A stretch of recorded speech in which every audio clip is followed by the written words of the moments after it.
ma belle-sœur a raconté à tout le monde que je la trompais alors que j'étais enceinte de 7 mois. Lors d'un dîner de famille, elle a montré de faux messages qu'elle avait créés en utilisant mon numéro. Mon mari m'a regardé avec dégoût et a dit « Ne rentre pas ce soir ». J'ai dormi dans ma voiture et j'ai pleuré jusqu'à ce que je réalise que la seule personne qui pouvait tout prouver. Je suis Clémentine, j'ai 32 ans, j'habite à Nantes, et il y a quelques mois, toute ma vie a été détruite lors d'un dîner de famille alors que j'étais enceinte de 7 mois. Je suis avec mon mari Antoine depuis presque 6 ans. Nous nous sommes rencontrés lors d'un match de baseball, nous avons commencé à parler autour de bière et de nachos et nous n'avons jamais vraiment arrêté. Nous nous sommes mariés 2 ans plus tard, pas de drame, pas de tromperie, pas de grosses disputes. Nous avions un bon rythme, ennuyeux mais confortable. C'est la vie que je voulais. Quand j'ai découvert que j'étais enceinte, j'ai pleuré des larmes de joie dans notre cuisine. Antoine m'a serré dans ses bras et a dit « On y arrive enfin, hein ». Nous étions tous les deux nerveux, mais il semblait prêt. Nous avons commencé à tout planifier, l'achat du berceau, les prénoms, les couleurs de peinture pour la chambre de bébé. Je pensais que nous étions bien. Je n'ai jamais vu la trahison venir, surtout pas de quelqu'un de sa famille. Sa sœur cadette, Juliette, a toujours eu une énergie étrange autour de moi. Ce n'était pas évident au début, juste des petites choses, des blagues passives-agressives, des regards en coin, quelques commentaires méprisants sur le fait que je changeais Antoine ou que je n'étais plus amusante. Elle aimait être le centre de l'attention, bruyante, flamboyante, dramatique. J'étais plus calme, plus décontracté. J'ai essayé de ne pas la laisser me déranger, mais avec le temps, elle est devenue plus audacieuse. Elle m'a un jour demandé de but en blanc, « Penses-tu qu'Antoine est vraiment prêt à être papa ?» Il disait toujours qu'il ne voulait pas d'enfant. Je ne savais même pas comment répondre. J'en ai parlé à Antoine plus tard et il a juré qu'elle déformait ses paroles d'il y a des années. Je l'ai cru. C'était mon erreur. Le dîner qui a ruiné ma vie a commencé comme n'importe quel autre premier dimanche du mois chez les parents d'Antoine. Toute sa famille vient, ses parents, ses 2 sœurs, leur mari, quelques cousins. C'est chaotique, bruyant et se termine toujours par quelqu'un qui boit trop de vin et se plaint de la politique ou du prix de l'essence. Ce soir-là, j'étais épuisé. Mes chevilles étaient enflées, mon dos me faisait mal et je n'avais presque pas dormi. Je me suis quand même présenté, j'ai fait ma casserole de maïs et j'ai essayé de garder le sourire. Antoine semblait distant ce soir-là, mais j'ai mis ça sur le compte du stress, le travail l'épuisait. Je n'ai pas insisté. Au milieu du dîner, Juliette s'est raclé la gorge et a dit à voix haute, « Alors, quelqu'un veut-il parler de l'éléphant dans la pièce ?» Tout le monde s'est tourné vers elle. Elle souriait d'un air suffisant. « Je ne voulais vraiment pas faire ça », a-t-elle dit en sortant son téléphone, mais je pense qu'Antoine mérite de savoir. Mon estomac s'est noué. Elle a regardé Antoine droit dans les yeux. « Tu devrais peut-être demander à Clémentine qui est Marc. » Antoine a froncé les sourcils. « Quoi ? » Elle lui a envoyé beaucoup de messages. C'est dégoûtant. Je ne voulais pas être celle qui en parle, mais j'ai la preuve. Elle a tendu son téléphone à Antoine comme si elle lui tendait une sentence de mort. Il a regardé l'écran, son visage a changé lentement, sourcils froncés, mâchoire serrée. Puis il m'a regardé comme si je l'avais poignardé en plein cœur. Il a retourné l'écran et m'a montré les messages. Je jure que j'ai failli m'évanouir. C'était une conversation entre moi et quelqu'un nommé Marc. Les messages étaient sales, obscènes, « Tes mains me manquent, il dort, viens tout de suite, il pense toujours que le bébé est le sien, lol. » Mon nom était en haut, mon numéro. Ça avait l'air réel. Antoine s'est levé. « Qu'est-ce que c'est que ça, Clémentine ? » « Je ne sais pas, ai-je dit. »« Ce n'est pas moi. »« Je n'ai jamais. »« Arrête, a-t-il coupé. »« Arrête, c'est tout. » J'ai regardé autour de la table. Tout le monde fixait. La mère d'Antoine avait l'air malade. Son père secouait la tête. Juliette était assise là, faussement choquée, comme si elle n'avait pas planifié chaque seconde. Elle a agi différemment, a ajouté Juliette. Toujours discrète avec son téléphone, et elle a été super émotive. La culpabilité, probablement, ai-je crié. Mon Dieu. Mais personne n'a dit un mot pour me défendre. Antoine m'a regardé et a dit, « Ne rentre pas ce soir. » Je l'ai fixé, attendant qu'il retire ses mots. Il ne l'a pas fait. Je suis sorti. Je suis resté dans ma voiture devant leur maison pendant un moment. Je ne pouvais pas bouger. J'avais l'impression de me noyer. Je pleurais si fort que mon corps tremblait. Le bébé donnait des coups de pied en moi, comme s'il sentait mon stress.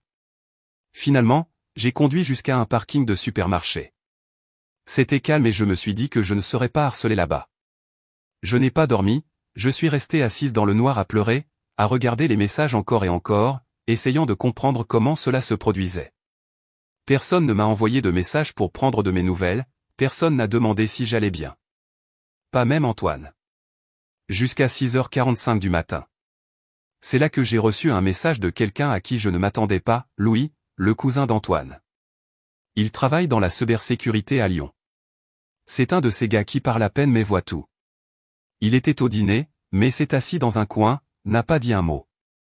Son message disait « Je ne crois pas à ces messages. Tu veux que j'y jette un œil ?» Mon cœur a bondi.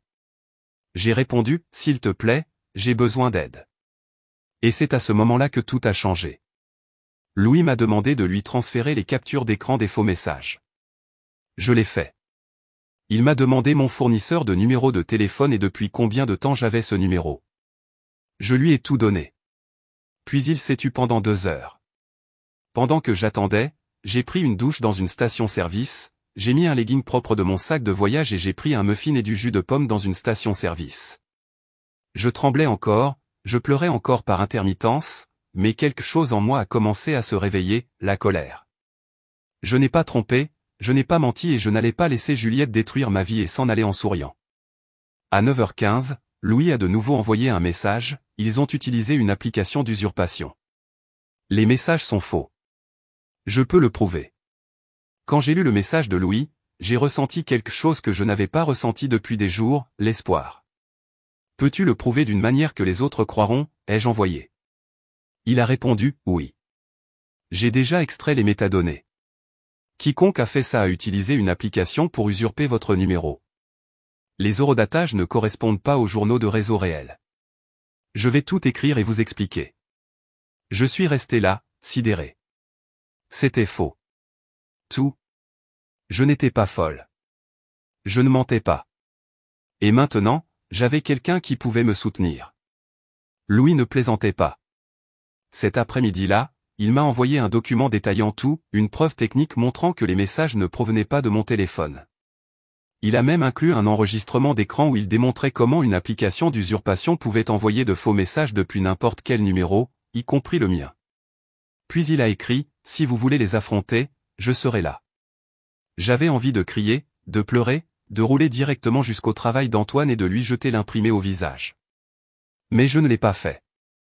Je voulais faire les choses correctement, alors j'ai attendu. Je suis resté chez une vieille amie du lycée, Monique, qui avait une chambre d'amis. Elle m'a donné de l'espace, de la nourriture et un endroit chaud pour dormir. Je lui ai tout raconté. Elle m'a cru immédiatement. Elle a aussi eu une excellente idée, tu dois tout enregistrer à partir de maintenant. Ne dis rien à personne à moins que tu ne l'enregistres. Si elle a fait ça, elle finira par se tromper. Alors je l'ai fait. J'ai installé une application d'enregistrement d'appels.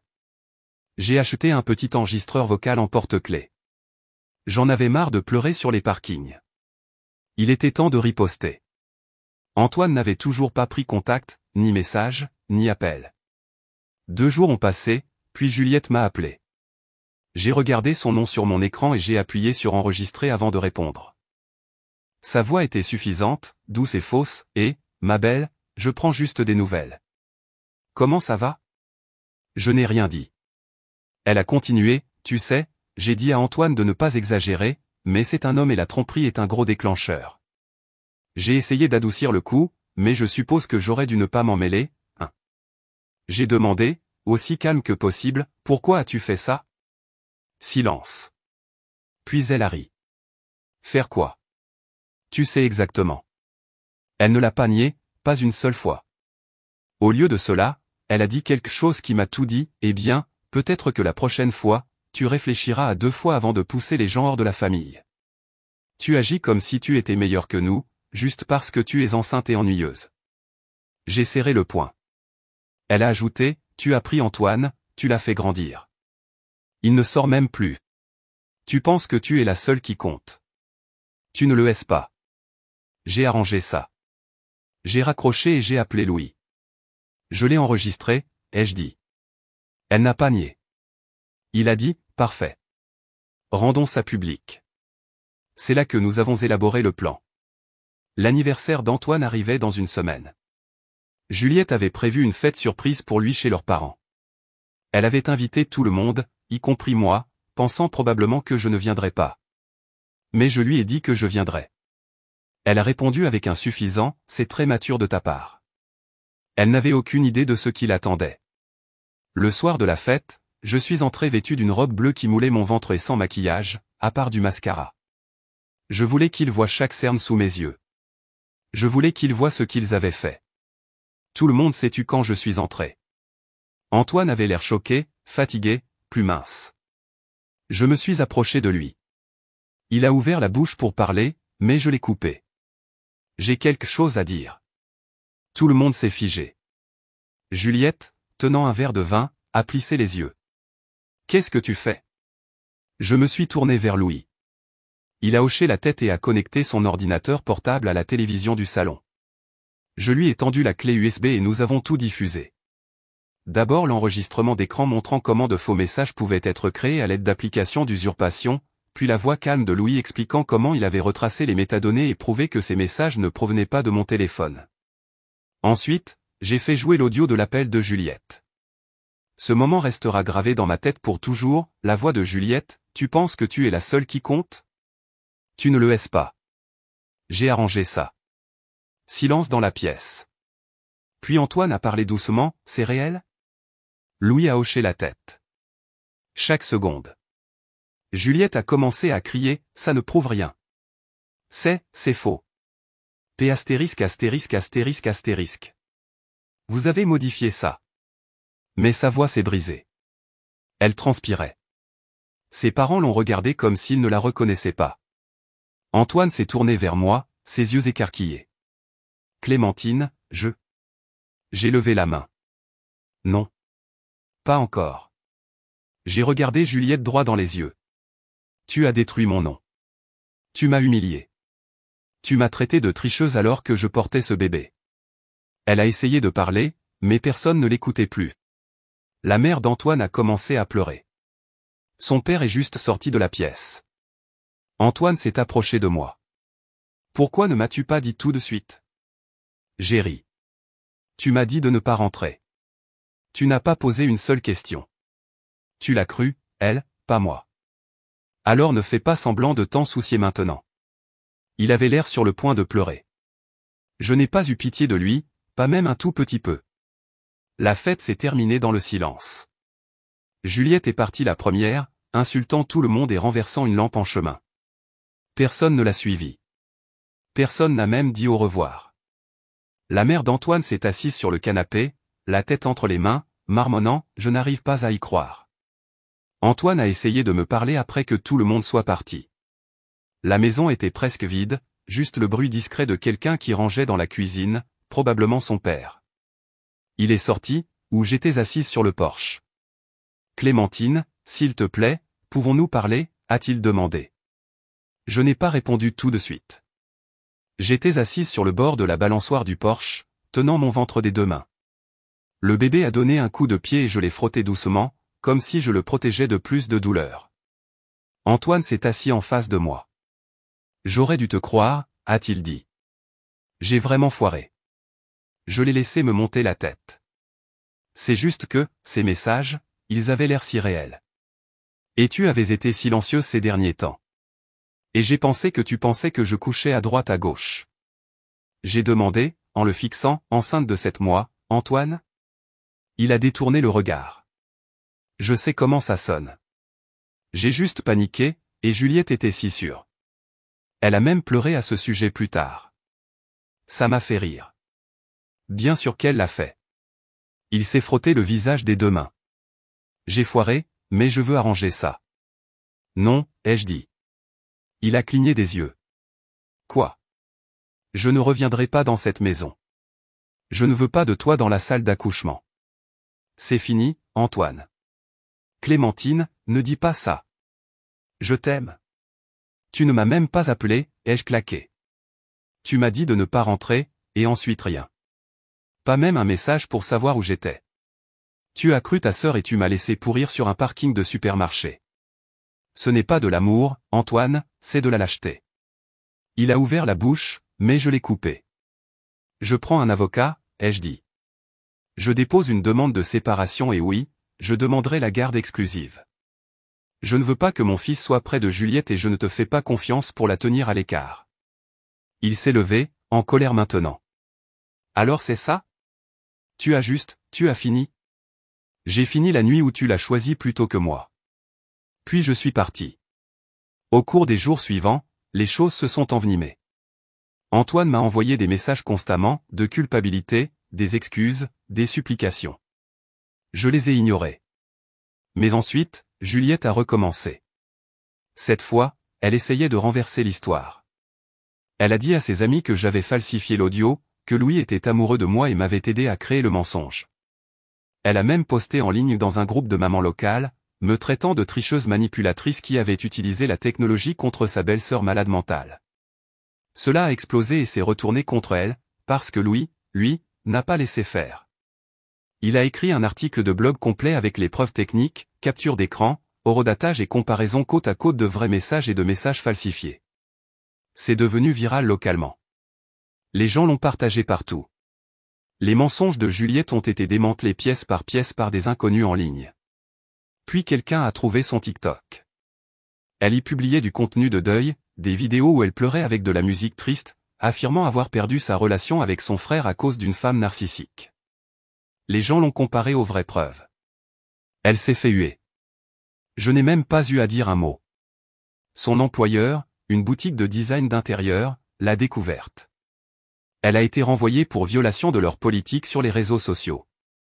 Elle a fait une autre vidéo en pleurant sur la façon dont les gens, annulaient. Les commentaires étaient brutaux. La mère d'Antoine m'a contacté. Elle s'est excusée profondément, a dit qu'elle avait honte, a dit qu'elle n'aurait jamais dû douter de moi.